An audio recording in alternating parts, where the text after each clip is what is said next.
Senhor esteja convosco. Ele está no meio de nós. Proclamação do Evangelho de Jesus Cristo segundo Mateus. Glória a vós, Senhor.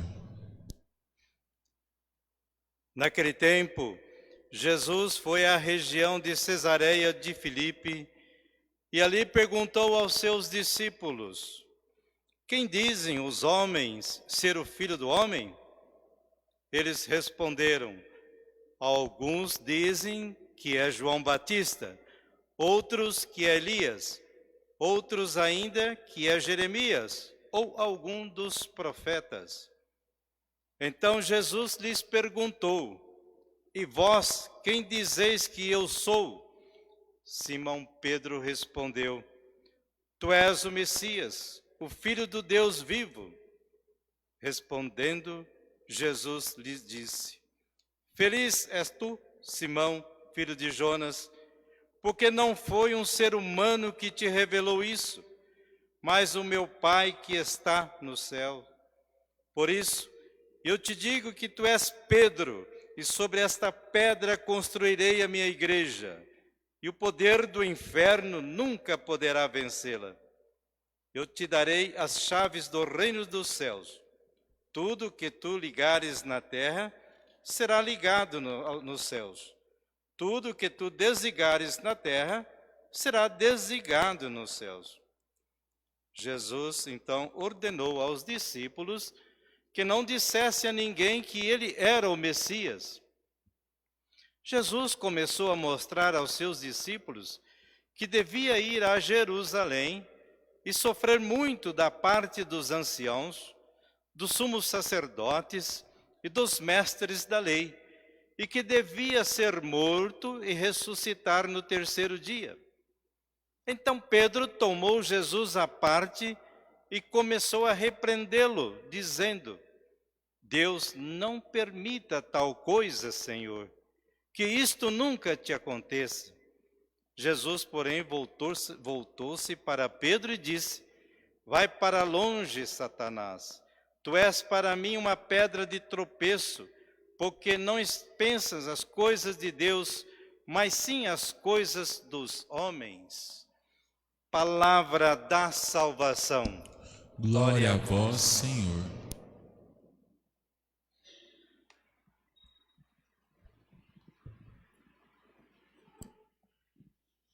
Bom, então a primeira coisa que eu gostaria de dizer é sobre a importância que tem esta liturgia da palavra. Primeiro, porque se é Deus que fala, não é hora de ir no banheiro. Não é assim que muitas vezes acontece?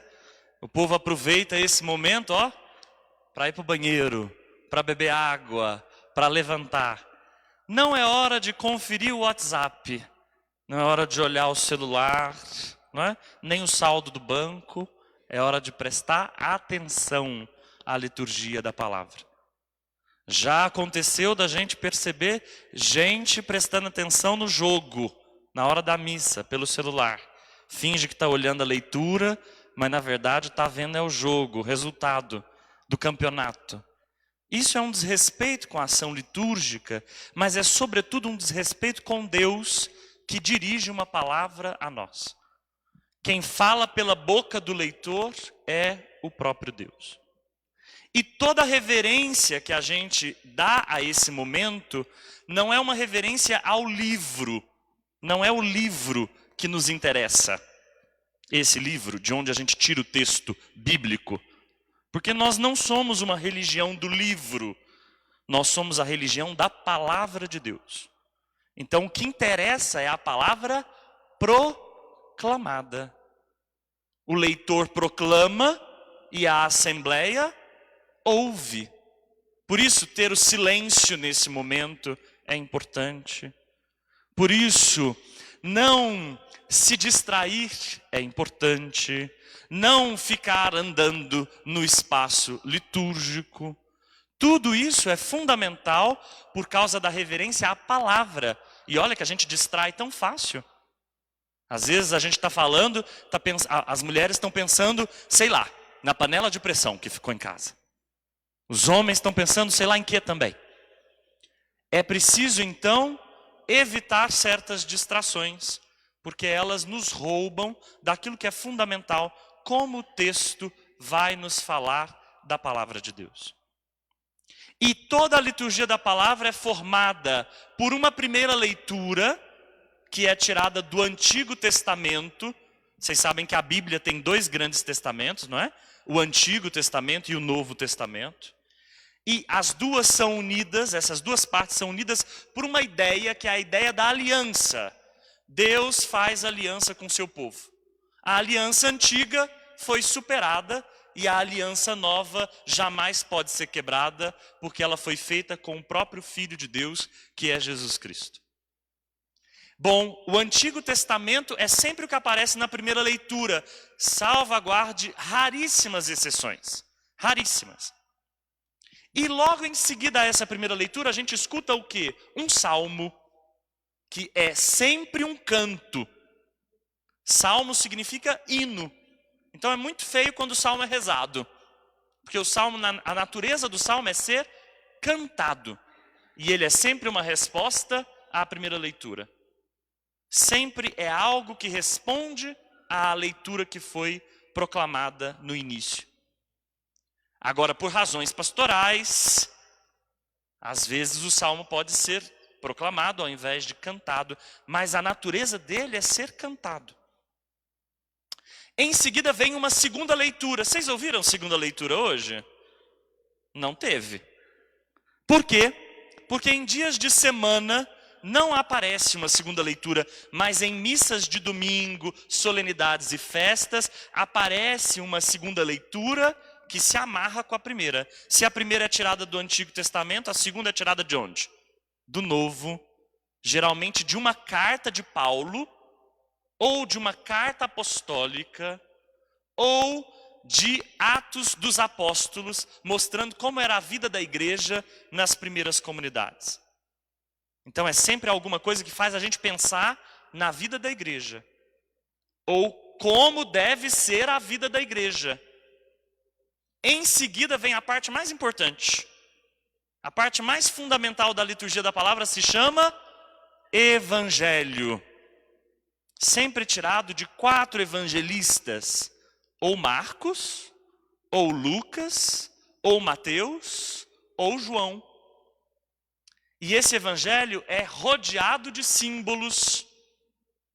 Bom, hoje a gente não teve esses símbolos presentes, só alguns deles. Mas olha quantos símbolos podem estar ao redor do evangelho. As velas, o livro que a gente conhece como evangeliário, que é o livro que tem os evangelhos. O incenso, o evangelho pode ser incensado. Mas há sempre 2 símbolos que nunca são tirados. O sinal da cruz, feito sobre o texto, e o beijo no livro. E não é por causa do livro, mas por causa da palavra. Quem pode proclamar o evangelho? O bispo, os padres, e aqui vocês tiveram a oportunidade de ver o diácono proclamando o evangelho, que é aquele senhor muito notório ali, o diácono Lucindo. Então ele proclamou o evangelho, é também uma função dele, uma das missões dele. Mas há aqueles que podem falar do evangelho também, pregar o evangelho. Porque tem gente que pensa que a homilia, que é isso que vem depois do evangelho, que é a explicação do padre, é a hora de dormir. Mas não, faz parte da palavra de Deus também. Eu sei que às vezes a gente exagera, não é? Às vezes a gente fala 15, 20, tem dia que a gente empolga. A gente às vezes perde a atenção, né, da assembleia. A assembleia é chamada então a retornar com a sua atenção. É assim que a gente faz. Até os monges, quando meditam, perdem a atenção. Então, nada de ficar se martirizando. O que os monges fazem? Voltam a atenção por um instante, sem tortura. Então é assim que a gente deve fazer também. Uma homilia boa, diz o Papa Francisco, dura 7 minutos. Eu nunca dei conta de fazer assim. Então deve ser que eu não sei fazer homilia boa. Muito provavelmente. Então 7 minutos é um tempo ótimo. É um tempo ideal para uma reflexão. O que uma homilia faz? Amarra as leituras. Mostra a unidade que tem os textos bíblicos naquele dia. Só que ele não faz só isso, ele atualiza também. Então, pega aquilo que o texto dizia naquela época e traz para a época de agora. Pronto. Acabou a homilia? Acabou a liturgia da palavra? Não. Porque a gente ficou escutando. Aí chega a nossa hora de poder falar também. Qual é essa hora em que a gente pode falar? A hora que a gente pode levantar e de pé dizer assim: creio em Deus Pai Todo-Poderoso. É a nossa profissão de fé. Ela acontece em missas dominicais, solenes, festas, semanais. Geralmente o credo ou a profissão de fé é omitida. E em seguida, as preces. As preces fazem parte da palavra de Deus. Em algumas igrejas, as preces são lidas dessa mesinha aqui, que a gente chama de mesa do comentarista. Isso aqui não devia nem existir. Isso aqui é um excesso. Existe, mas não devia. As preces nunca devem ser lidas daqui, porque elas são palavra de Deus. Então, de onde é que a gente tira a palavra de Deus? Da mesa da palavra. Uma última informação sobre essa mesa. Chama mesa, não chama? O que a gente faz numa mesa? O que a gente faz à mesa? O que a gente faz? Come, não é isso? Ou vocês fazem outras coisas à mesa? Certamente, a gente pode fazer outras coisas, né? Pode ler, pode estudar, pode mexer no computador, né? Mas à mesa, geralmente, a gente toma as refeições. Bom, então, mesa da palavra é para que a gente possa comer. Então, a gente não ouve só a palavra. A gente é convidado a comer a palavra. Parece estranho, mas na liturgia é assim. A palavra precisa ser, mastigada, ruminada. E a gente faz isso junto. Essa é a grande missão da Assembleia reunida, comer a palavra. E aí, para terminar, hoje vocês ouviram um evangelho, se escutaram bem, se prestaram atenção. É um evangelho que põe uma pergunta fundamental, que é a pergunta que todo cristão tem que saber responder. Jesus Cristo pergunta: quem vocês dizem que eu sou? Essa é a pergunta fundamental da fé.